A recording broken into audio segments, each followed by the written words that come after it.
Good morning students. Welcome to online class of chemistry. Myself Jagati Gosain. Chemistry के इस lecture के अंदर देखिए हम बीएससी थर्ड ईयर के अंदर स्टार्ट करने वाले हैं चैप्टर बीएससी थर्ड ईयर और बीएससी बीएड जो इंटीग्रेटेड कोर्स है उसके अंदर जो आपका एडवांस केमिस्ट्री का चैप्टर है second unit that is heterocyclic chemistry या फिर इनको बोलते हैं विषम चक्रीय यौगिक। तो देखिए जो ये चैप्टर है आपका बीएससी थर्ड ईयर के अंदर सेकंड यूनिट है ऑर्गेनिक केमिस्ट्री का, और जो बीएससी बीएड है फोर्थ ईयर उसके अंदर ये आपके एडवांस केमिस्ट्री के अंदर जो आपका एक ही पेपर होता है एडवांस केमिस्ट्री उसका सेकंड चैप्टर है।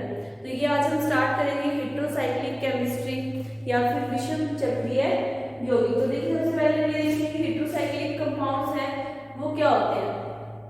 तो हेटेरो का देखिए पहले मतलब समझेंगे कि हेटेरो का मतलब क्या है। जो हेटेरो वर्ड है वो कहाँ से आया, हेटेरोसाइक्लिक। साइक्लिक देखिए जो नॉर्मल साइक्लिक कंपाउंड्स होते हैं वो कौन से होते हैं जिसमें जो सारे कार्बन हैं वो कैसे होते हैं, सारे कार्बन होते हैं किसी भी रिंग के अंदर। देखिए इस तरह से यहाँ पे सारे कार्बन ही होते हैं, मतलब कि सारे सेम एटम होते हैं। तो इस कंडीशन में इसको हम क्या बोलते हैं, होमोसाइक्लिक। होमो का मतलब यहाँ पे जो सारे एटम्स हैं वो सेम है। अब यहाँ पे अगर हम एक एटम को हटा दें, किसी एक एटम को हटा दें, यहाँ पे कोई दूसरा कोई भी एटम ऐसा डाल दें तो ऐसे कंपाउंड्स को हम क्या बोलते हैं, हेटेरोसाइक्लिक कंपाउंड्स। किसी अगर एक हेटेरो एटम को अगर हम डाल दें रिंग के अंदर तो उस कंडीशन के अंदर क्या हो जाता है, वो हेटेरोसाइक्लिक कंपाउंड हो जाते हैं। लेकिन इतना ही काफी नहीं है, देखिए कुछ ऐसे और भी हमारे पास कंपाउंड्स होते हैं। मान लीजिए जैसे इपॉक्साइड कंपाउंड आता है हमारे पास, तो देखिए इपॉक्साइड क्या होता है इस तरह से। अगर ये भी हमारे पास कोई साइक्लिक कंपाउंड होना चाहिए, हेटेरोसाइक्लिक का मतलब क्या है, हमारे पास साइक्लिक कंपाउंड होना चाहिए और उसमें एक हेटेरो एटम जुड़ा होना चाहिए, ये बात कर रहे हैं। लेकिन ये भी हमारे पास देखिए साइक्लिक है, लेकिन ये हेटेरोसाइक्लिक कंपाउंड नहीं है। इपॉक्साइड जो है वो हेटेरोसाइक्लिक कंपाउंड इसलिए नहीं है क्योंकि ये क्या होते हैं, जो इनकी ये जो रिंग होती है वो बहुत इजीली टूट जाती है और ये क्या हो जाते हैं, ओपन हो जाते हैं, बहुत जल्दी इनकी रिंग टूट जाती है और ये क्या होते हैं, बहुत ही अनस्टेबल होते हैं। लेकिन जो हमारे पास हेटेरोसाइक्लिक कंपाउंड्स होते हैं देखिए उसके अंदर एक कंडीशन और है कि उसके अंदर एरोमेटिक कैरेक्टर भी प्रेजेंट होना चाहिए साइक्लिक स्ट्रक्चर होने के साथ साथ। मतलब ये कि उसमें रिंग के साथ साथ कि रिंग तो बननी ही चाहिए। अब रिंग देखिए जैसे 3 मेंबर रिंग है, इस तरह से 4 मेंबर वाली रिंग, फिर 5 वाली रिंग और इस तरह से 6 वाली रिंग। मतलब साइक्लिक स्ट्रक्चर होने के साथ साथ उसमें एरोमेटिक कैरेक्टर भी प्रेजेंट होना चाहिए। उसी को क्या बोलते हैं, हम हेटेरोसाइक्लिक कंपाउंड बोलते हैं। तो देखिए हेटेरोसाइक्लिक कंपाउंड्स या फिर विषम चक्रीय यौगिक क्या होते हैं। अब देखिए जो वर्ड है हेटेरो वो क्या है, ग्रीक भाषा से आया है हेटेरो वर्ड, और उसका मतलब होता है अदर या फिर डिफरेंट।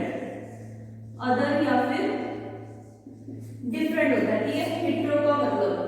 अब देखिए हेटेरोसाइक्लिक का मतलब कि यहाँ पे हेटेरोसाइक्लिक के अंदर हमारे पास एक जो है इस एक कार्बन को हम हटा के यहाँ पे कोई और हेटेरो एटम डाल दें। हेटेरो एटम मतलब कार्बन के अलावा कोई, जैसे कि ऑक्सीजन हो सकता है, नाइट्रोजन हो सकता है, सल्फर हो सकता है। कॉमनली यही तीन क्या देखिए कौन कौन से, नाइट्रोजन, ऑक्सीजन और सल्फर, मेनली यही हेटेरो एटम्स में ऐड किए जाते हैं। अब देखिए हेटेरोसाइक्लिक कंपाउंड कौन से होंगे, जैसे हमने बात करी थी इपॉक्साइड्स की, लेकिन जो इपॉक्साइड्स होते हैं वो हेटेरोसाइक्लिक कंपाउंड नहीं होते क्योंकि वो अनस्टेबल होते हैं रिंग के अंदर।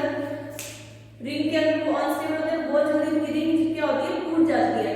लेकिन हेटेरोसाइक्लिक कंपाउंड होने के लिए देखिए 2 कंडीशंस होनी चाहिए कि एक तो उसकी साइक्लिक स्ट्रक्चर हो, एक तो उसकी साइक्लिक स्ट्रक्चर हो, वो भी कैसी हो, स्टेबल हो, ठीक है। और दूसरी कंडीशन की उसके अंदर क्या होना चाहिए, एरोमेटिक कैरेक्टर या वो एरोमेटिक व्यवहार दिखाना चाहिए, ठीक है। तो देखिए जो हेटेरोसाइक्लिक कंपाउंड्स हैं उनकी डेफिनेशन क्या बन जाती है हमारे पास कि ऐसे कंपाउंड्स या ऐसे स्टेबल साइक्लिक कंपाउंड्स जो क्या हो, स्टेबल हो और साथ में उनके अंदर क्या हो, एरोमेटिक कैरेक्टर भी प्रेजेंट हो, तो ऐसे कंपाउंड्स को हम क्या कहेंगे, हेटेरोसाइक्लिक कंपाउंड्स कहेंगे, ठीक है।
देखिए डेफिनेशन आपको समझ आ गई।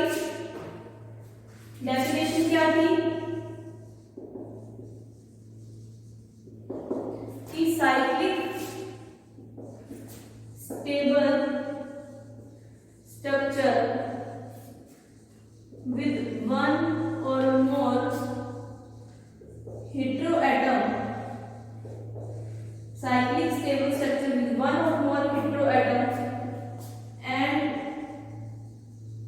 aromatic character, कि उसके अंदर क्या होना चाहिए, साइक्लिक स्ट्रक्चर होनी चाहिए, वो स्टेबल होनी चाहिए, एक या एक से ज्यादा हेटेरोएटम उसके अंदर प्रेजेंट होना चाहिए और एरोमेटिक कैरेक्टर। तो ऐसे कंपाउंड्स को हम क्या कहेंगे, हेटेरोसाइक्लिक कंपाउंड्स।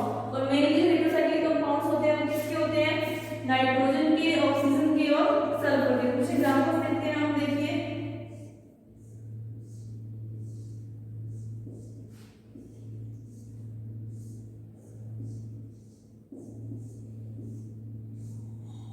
अब देखिए ये जो मैंने स्ट्रक्चर्स बनाई है ये क्या बनाई है, 5 मेंबर या फिर 6 मेंबर रिंग बनाई है। अब इसके अंदर देखो क्या है, 5 मेंबर और 6 मेंबर जो रिंग होती है, ये हमें पता है कि जो 5 मेंबर और 6 मेंबर है वो सबसे ज्यादा स्टेबल स्ट्रक्चर होती है। इसी कारण से हमने देखिए जो ये हेटेरोसाइक्लिक कंपाउंड्स ड्रॉ किए हैं वो कौन से किए हैं, 5 मेंबर या फिर 6 मेंबर किए हैं। इनकी कॉमन नेम देखिए क्या है, फ्यूरान, थियोफीन, पायरोल और ये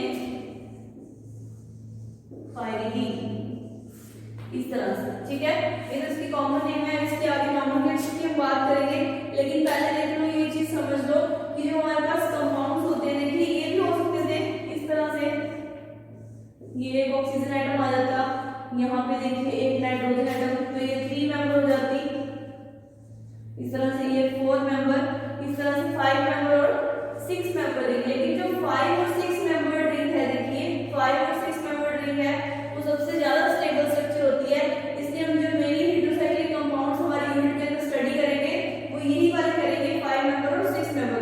और उसके अंदर सबसे जो मोस्ट कॉमन है वो यही है फ्यूरान, मतलब कि 5 कार्बन, यहाँ पे क्या जुड़ा है, ऑक्सीजन जुड़ा है 5वां एटम, यहाँ पे थियोफीन, फिर पायरोल और फिर पायरीडीन। ठीक है, अब इसके बाद देखिए हम नॉमेनक्लेचर की बात करें हेटेरोसाइक्लिक कंपाउंड्स की, तो देखिए जो नॉमेनक्लेचर है उसके अंदर क्या होता है, आईयूसीएन नेमिंग होती है। लेकिन जो हमारे पास हेटेरोसाइक्लिक कंपाउंड्स हैं देखिए वो कॉमन नेम से या जो इनके पुराने जो ट्राइवियल नेम्स हैं, मतलब कि जो नाम इनके रूढ़ हो गए हैं, बहुत पुराने चले आ रहे नाम हैं, उन नामों से ज्यादा होता है। जैसे कि देखिए हमने बात करी थी कि ये फ्यूरान है, ये थियोफीन है। अब देखिए जो ये नाम थे हमारे पास इस तरह से, ये था फ्यूरान, थियोफीन और ये यहाँ पे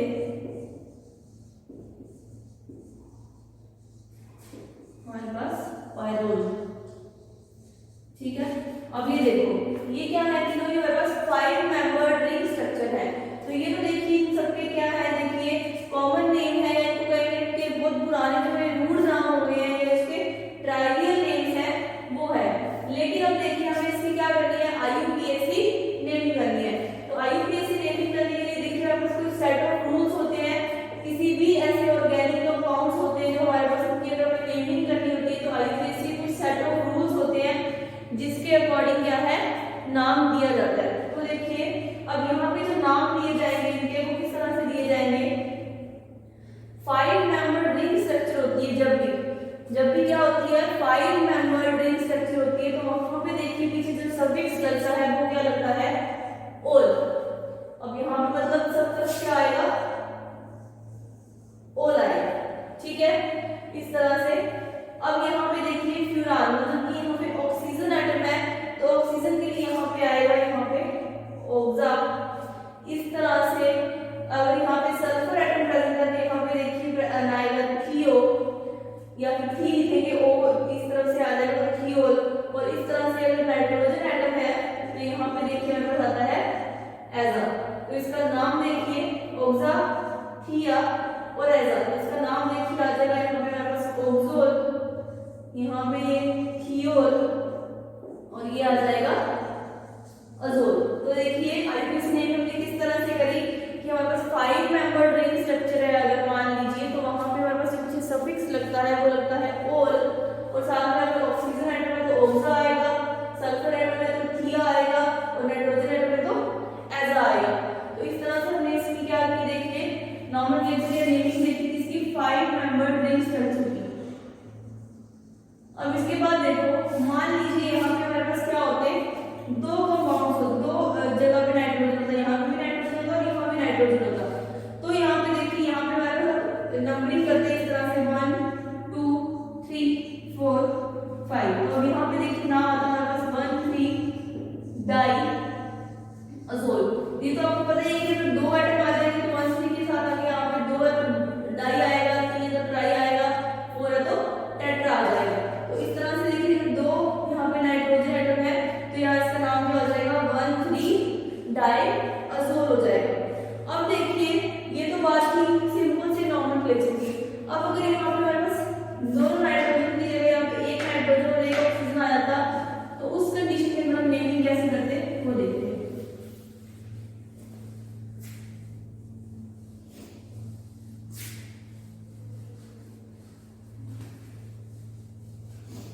अब देखिए अगर हमारे पास कंपाउंड आ जाता है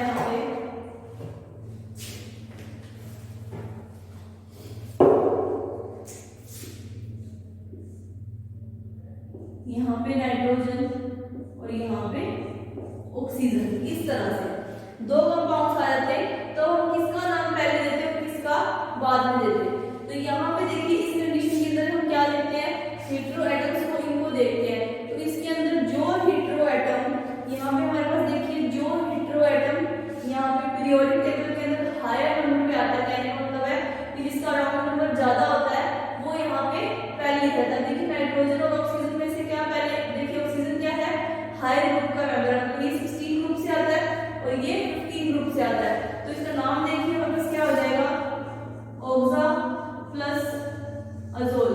तो इसका नाम हो जाएगा हमारे पास ऑक्सा जोल।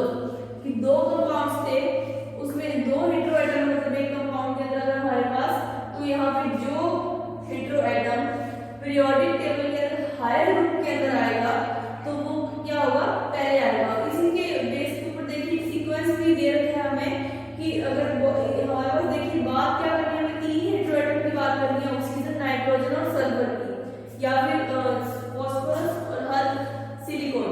मेनली सिर्फ तीन हेटेरो एटम्स वाले कंपाउंड्स की बात करेंगे हम ऑक्सीजन नाइट्रोजन और सल्फर की। तो देखिए उसका सीक्वेंस है एक तरह से दे रखा है ऑक्सीजन फिर सल्फर फिर उसके बाद यहाँ पे नाइट्रोजन फिर फास्फोरस और सिलिकॉन एक्सेट्रा। तो ये सीक्वेंस दिया हुआ है कि किसी अगर रिंग के अंदर दो हेटेरो एटम प्रेजेंट है तो वो हेटेरो एटम है वो इस तरह से इसकी नेमिंग करेंगे, यहाँ पे पहले ऑक्सीजन आएगा और फिर नाइट्रोजन आएगा।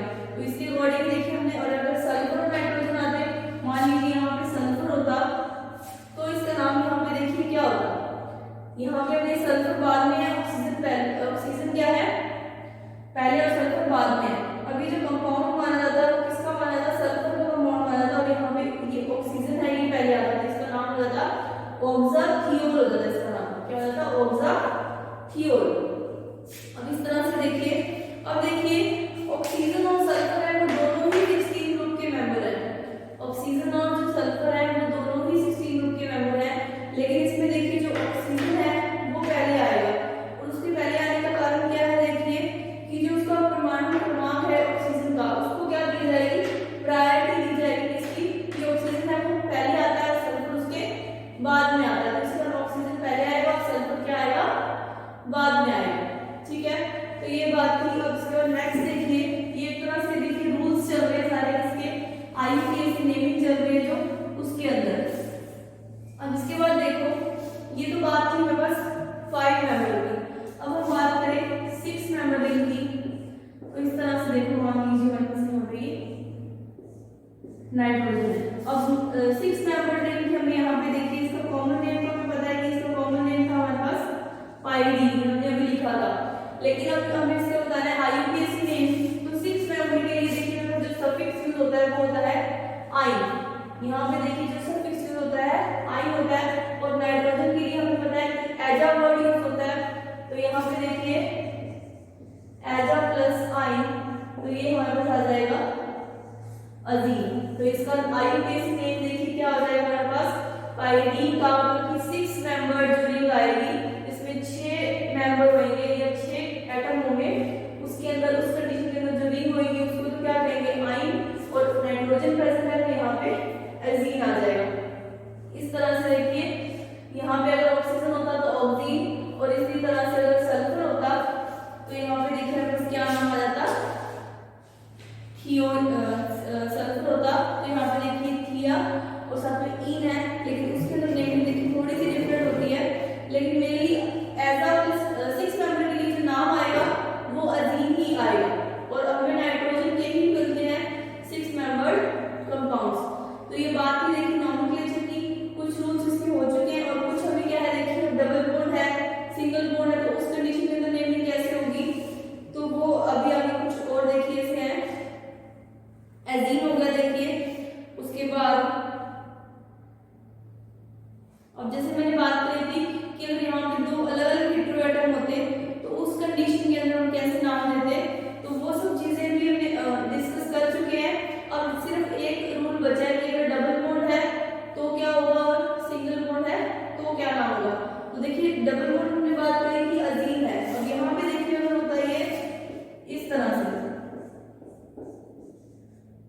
कि यहाँ पे एक भी डबल बॉन्ड नहीं है तो इसका नाम यहाँ पे देखिए हो जाता है एजरीडीन। अब यहाँ पे इडीन है, ये सफिक्स है और एजा के साथ इसके इसका जो नाम है देखिए एजरीडीन हो जाता। देखिए जो इसकी जो IUPAC नेमिंग है इसकी कोई प्रॉपर सेट ऑफ रूल्स नहीं है, क्योंकि जो ये हेटेरोसाइक्लिक कंपाउंड्स हैं इनको इनके कॉमन नाम से ही ज्यादा जाना जाता है। एग्जाम में भी जो क्या कहते हैं नाम आते हैं वो इसके कॉमन नेम्स ही आते हैं, जैसे फ्यूरान है, पायरोल है, थियोफिन है और पाइरीडीन है, इस तरह से।